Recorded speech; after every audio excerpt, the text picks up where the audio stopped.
Young Rodrigo Roa Duterte.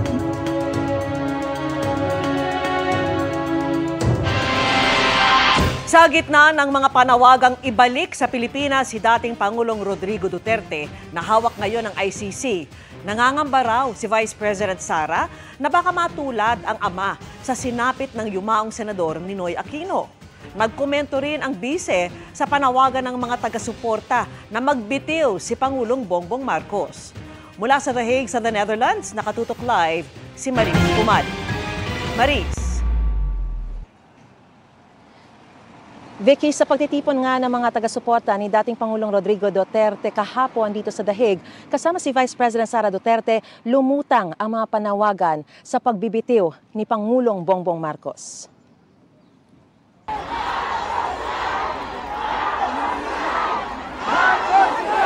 Yan ang paulit-ulit na sigaw ng mga taga-suporta ni dating Pangulong Rodrigo Duterte at ang sagot ni Vice President Sara Duterte. Nagsabi niya, hindi ako Marcos resign. Bakit ba kailangan resign?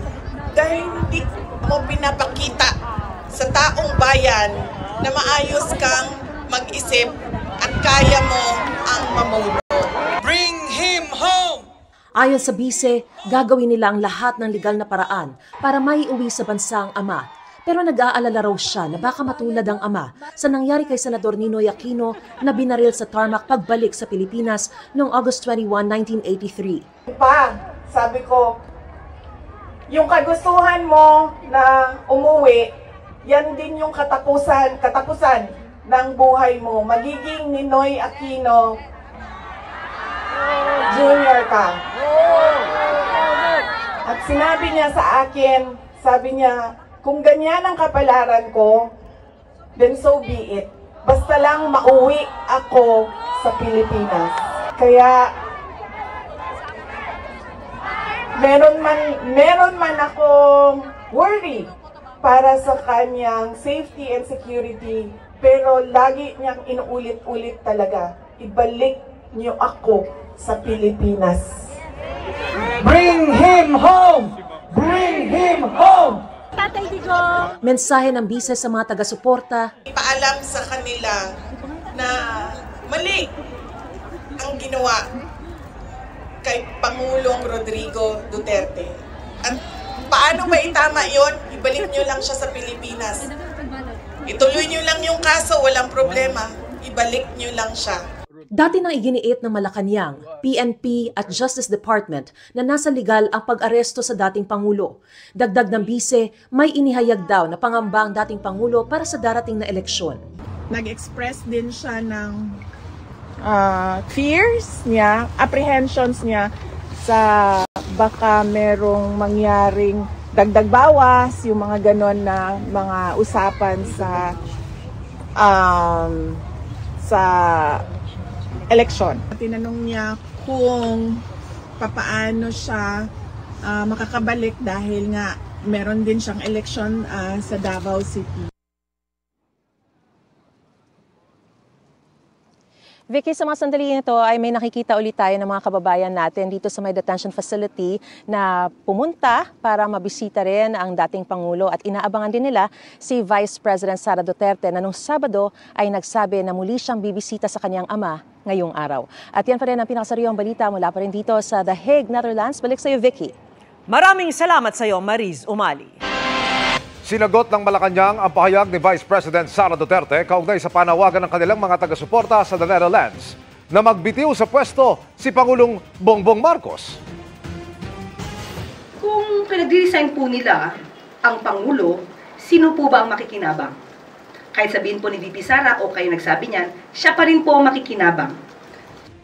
Inalmahan din ng palasyo ang pahayag ng bise na di umano ipinapakita ng Pangulo sa taong bayan na maayos siyang mag-isip at kaya niyang mamuno. Paano po natin masasabi ito? Kung ang pinapailan po natin ay ang batas. At very transparent po tayo sa anumang mga transaksyon. Hindi po mas kakayanin ng isang tao na mamuno, na maraming inililihim, maraming itinatago, at hindi nagpapakita ng anumang dokumento, more particularly about the funds.